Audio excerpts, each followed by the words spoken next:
Ganun kong harapin Basic tunay ng hindi Ang basyero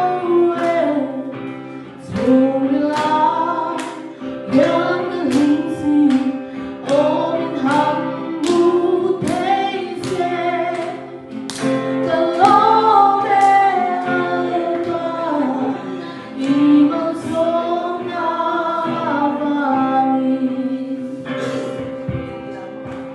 天的印度多塞，哈中拉，不被。